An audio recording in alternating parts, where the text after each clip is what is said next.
Bueno, hoy vamos a hablar un poco acerca de los mormones, de la Iglesia de Jesucristo de los Santos de los Últimos Días.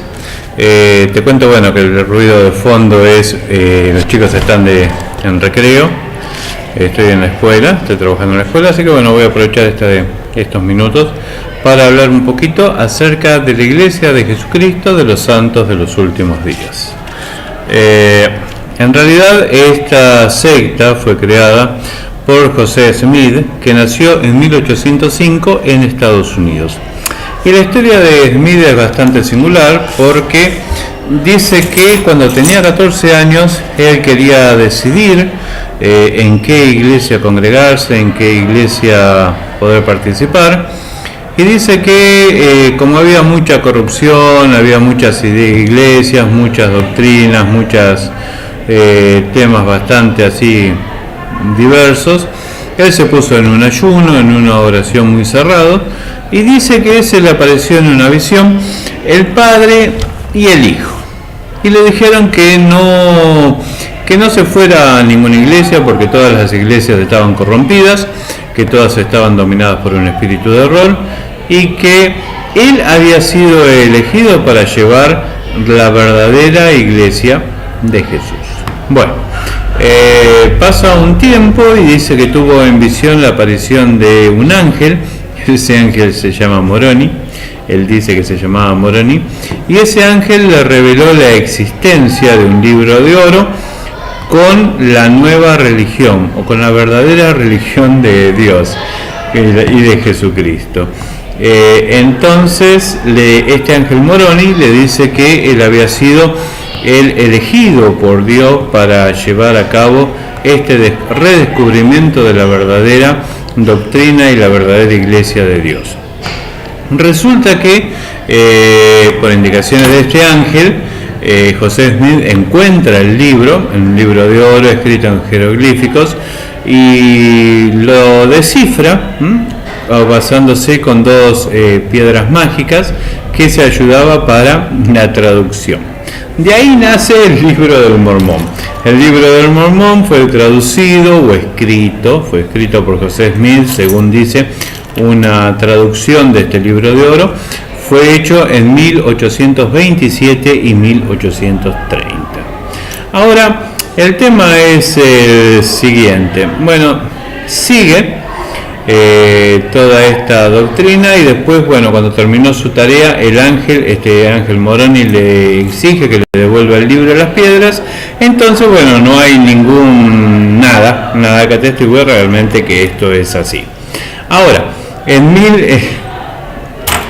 1839 funda el pueblo de Nauvoo, ya estaba organizando la iglesia y todo lo demás, y después ese pueblo de Nauvoo está en Illinois, y después se hace como a sí mismo un monarca, ¿no? Porque bueno, creó el pueblo, se hizo el regente del pueblo, pidió permiso al gobierno de Estados Unidos y se hizo una milicia particular, y bueno, y se hizo como un rey, un terrateniente muy muy grande en ese lugar.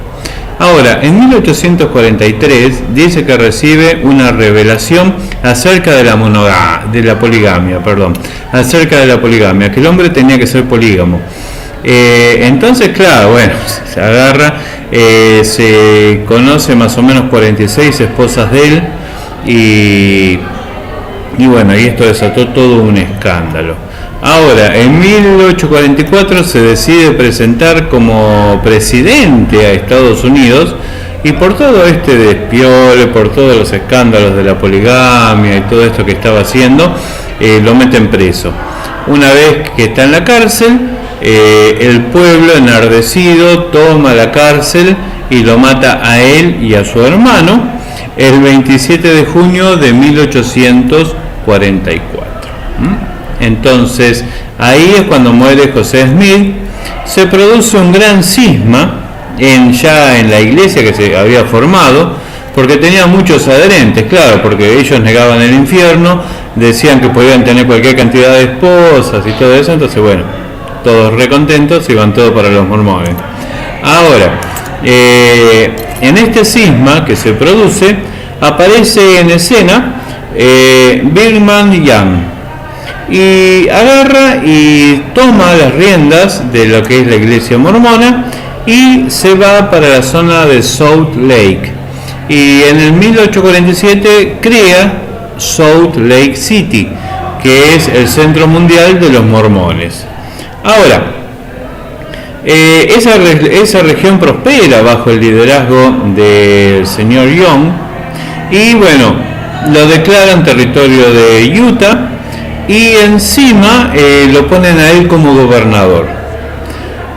Él sigue con el tema de la poligamia y entonces lo destituyen. Él se niega a destituir, tiene que mandar las tropas para que abandone el cargo. Bueno, un problema bastante grande que bueno, se logra calmar, pero esta persona renuncia a ser gobernador pero bueno, sigue en la vida política.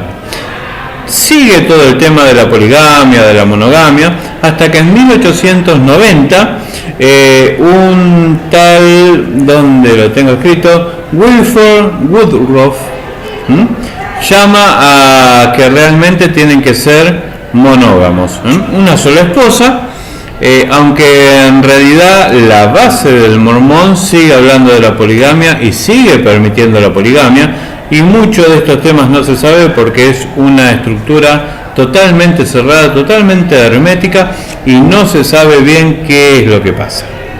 Ahora, la estructura de la iglesia de los mormones es la siguiente. En 1835, José Smith escribe Doctrinas y Cláusulas o Convenios, y ahí dice que la iglesia tiene un profeta que tiene la autoridad absoluta, un quórum o concilio de 12 apóstoles, y tiene un primer y segundo consejo de los 70. Entonces, bueno, esa es la estructura eclesiástica de esta secta. Las iglesias locales se le llaman estacas. Al templo no entran los no mormones, y los mormones que no tengan una recomendación del templo. O sea, si no estás bien visto por los jerarcas del templo, no vas a entrar. Dice que para entrar vos tenés que hacer una ceremonia que se llama investidura. Una ceremonia que se llama investidura, entonces ahí recién tenés derecho a entrar en el templo. Las ceremonias son realmente secretas, son completamente cerradas y están conjuradas, tienen un voto de silencio y nadie puede decir qué pasa en esas reuniones que hacen los mormones. Ya muy llamativo. Dice que en las estacas, que son las iglesias locales, tienen dos tipos de sacerdotes.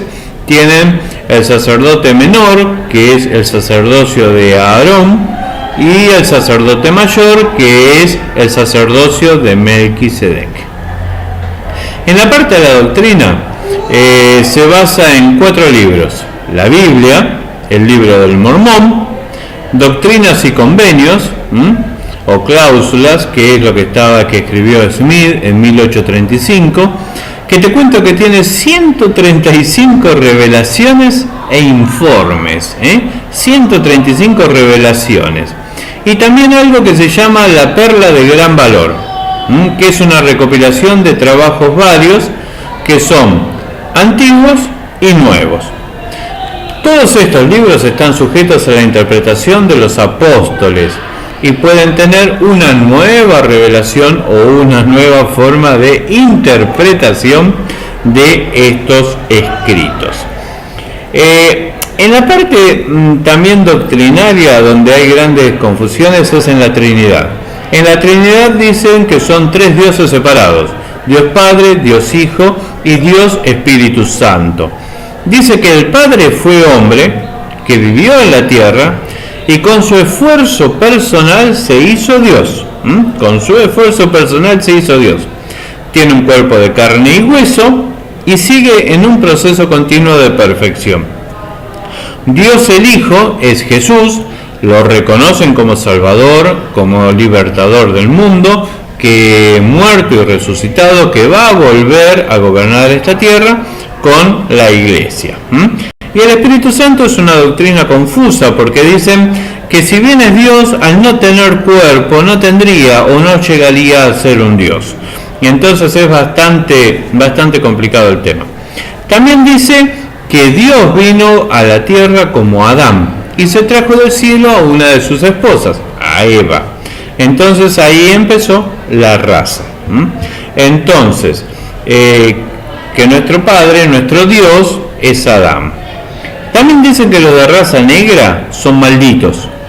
Son malditos porque llevan la maldición de Caín, y que la esclavitud es una institución divina. Esto me suena mucho al Ku Klux Klan, ¿viste? Y mucho al tema de, ¿viste? Bueno, mucha Alemania ya de la Segunda Guerra. Y también dicen que ellos pueden bautizar a los muertos. Si hay un muerto, cuando lo sacan de la casa de velatorio, antes de llevarlo al cementerio, lo pueden pasar por la iglesia a puerta cerrada y lo bautizan. Y también dicen que la Biblia es dudosa y por eso no le confieren una gran autoridad. Esto es en poquitos minutos la base de la historia y la base de la doctrina mormona. Tenés que estudiar, tenés que aprender, tenés que comparar todas las cosas que se hablan, que se dicen, pero vos tenés que entender y comprender que esto es una secta, que esto no es la verdad y que no podés entender cómo hay gente que creen en todo este tipo de cosas. Y lo que es peor, te dice que el buen mormón, cuando muera, va a ser un dios, va a tener un planeta a su disposición para gobernar, para mandar a los que vivan en ese planeta, y va a tener un montón de esposas y va a engendrar hijos por toda la eternidad. Entonces, hay una cosa que vos tenés que creer y entender, que los tiempos son cortos, que hay multitudes de doctrinas, de pensamientos y de historias, pero el único que salva es Jesús de Nazaret, y el único que te puede dar la verdadera salvación, el perdón de tus pecados, es el Rey de Reyes y Señor de Señores, Jesús de Nazaret, al cual vos tenés que aceptarlo en tu corazón, pedirle el perdón de tus pecados y buscar estar en paz con Dios a través de Jesús, porque hay un solo mediador entre Dios y los hombres, Jesucristo hombre, y no hay nombre dado a los hombres en que podamos ser salvos, sino en el nombre de Jesús. Chau, chau, que Dios te bendiga. Está por tocar el recreo, tengo que volver a clases. Chau.